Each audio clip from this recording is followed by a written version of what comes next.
राधे राधे दर्शकों, भक्ति कहानियों में आपका स्वागत है। आज मैं आपके लिए नागपंचमी की कथा लेकर आई हूँ, तो चलिए शुरू करते हैं। एक साहूकार परिवार रहता था। उस साहूकार के 7 बेटे और 7 बेटों की पत्नियां रहती थी, जिसमें 6 बहुओं के तो पीहर था, पर 7वीं बहू के पीहर नहीं था।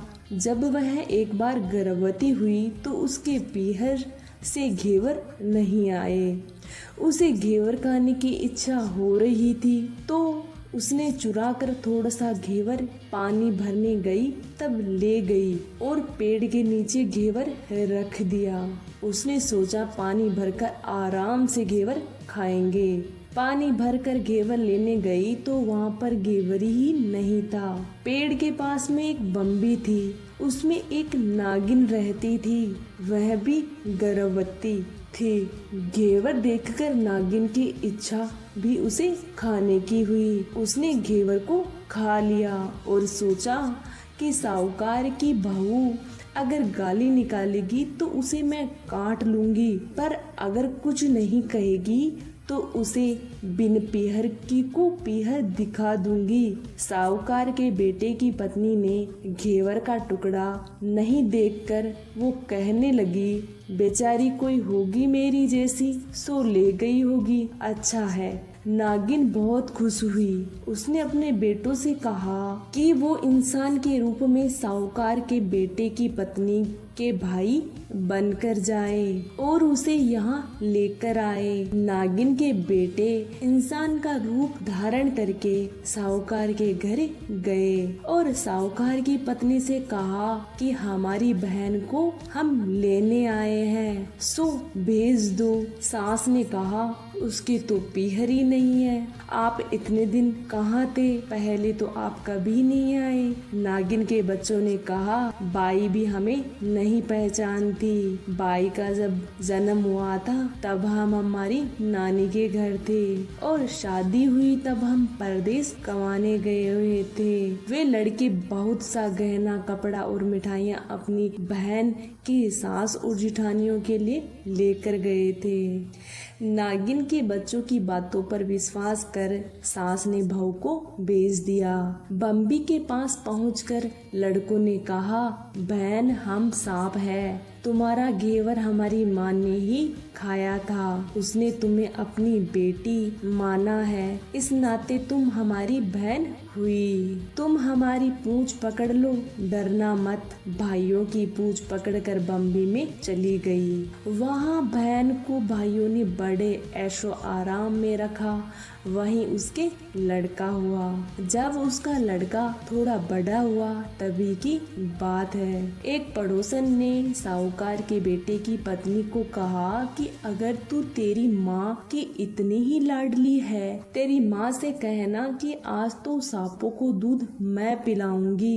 पड़ोसन का ताना उसे सहन नहीं हुआ। वह नागिन माँ से जिद करके सांपों का दूध ठंडा करने लगी। तभी दूध पूरा ठंडा भी नहीं हुआ कि उसका छोटा बालक ने घंटी बजा दी। घंटी सुनते ही छोटे बड़े सभी सांप दूध पीने दौड़े। दूध में मुंह जैसे ही डाला, बहुतों का मुंह जल गया। सांप क्रोधित होकर माँ से कहने लगे, हम बहन को काटेंगे। माँ ने कहा, इसे मत काटो, यह तुम्हें आशीष देती है। साहूकार के बेटे की पत्नी ने बोला, जीवो मारा नाग नागिन।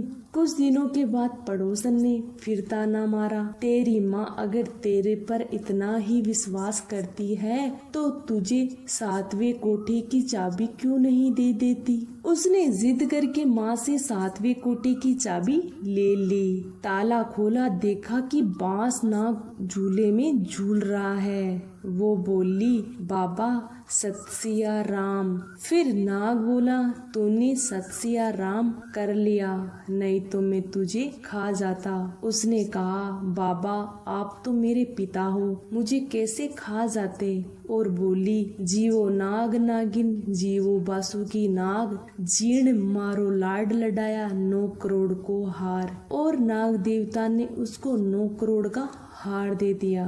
माँ ने अपने बेटों से कहा, भाई तू अब बड़े बड़े घरों में हाथ डालने लगी, उसे उसके घर पहुंचा दो। नागिन के बच्चों ने अपनी बहन को बहुत से कपड़े गहने देकर ससुराल छोड़ आए। थोड़े दिनों के बाद की बात है कि उसका बच्चा झाड़ू तोड़ रहा था, तो ताई ने कहा, झाड़ू मत तोड़, इतना तोड़ने का शौक हो तो तेरे नाना मामा के यहाँ से लाया होता। अली गली में छुपे सांपों ने ये सुन लिया।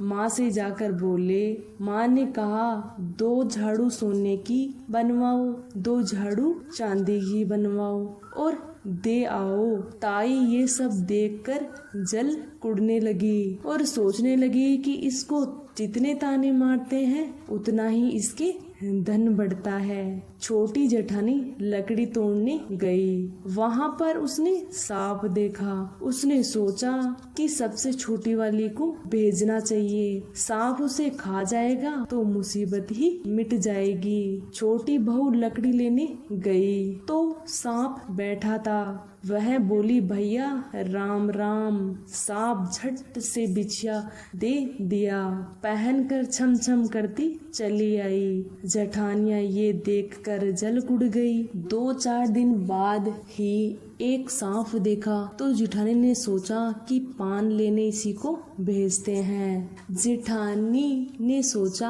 आज आव से सांप उसे काट लेगा, तो देखकर सांप को बोली, भैया घर के हाल क्या है, घर में सब ठीक है, सबको मेरी राम राम कहना। सांप ने अंगूठी पहना दी। जेठानियां फिर जल कुड़ गई। उन्होंने उसके पति को दुकान से आने के बाद में सब सिखा दिया कि तेरी पत्नी के तो सांप बिच्छू से दोस्ती रखती है। साहूकार के बेटे ने अपनी पत्नी से कहा कि सच सच बता देना, सांप बिच्छू तेरे क्या लगते हैं जो तुझे काटने के बजाय गहने पहनाते हैं। पत्नी ने कहा कि वो मेरे भाई भतीजे लगते हैं। फिर उसने सारी बात अपने पति को बताई तो पति ने कहा, तो क्या करे, तेरे भाई भतीजे तुझे ही बुलाते हैं, कभी अपने जवाई हमको तो कभी नहीं बुलाते। ओने कोने में छुपे सांपों ने ये बात सुन ली तो जाकर अपनी माँ से बोलने लगे। माँ ने कहा कि जाओ तुम दोनों उनको बुला ले आओ। इंसानों का रूप धारण करके सांपों के बच्चे बुलाने आ गए और साहूकार के बेटे और उसकी पत्नी और बच्चे को बुला ले आए और उनको खूब गहने रुपए देकर विदा कर ससुराल पहुंचा दिया। जवाई भी ससुराल का सुख पाकर बहुत खुश हो गया और खुशी खुशी अपने घर लौट आए। ऐसा समर्थ कहानी के कहने वाले सुनने वाले सभी को मिले। जैसी अनपिहरी वो पहले थी वैसी भगवान किसी को ना रखे। कथा समाप्त।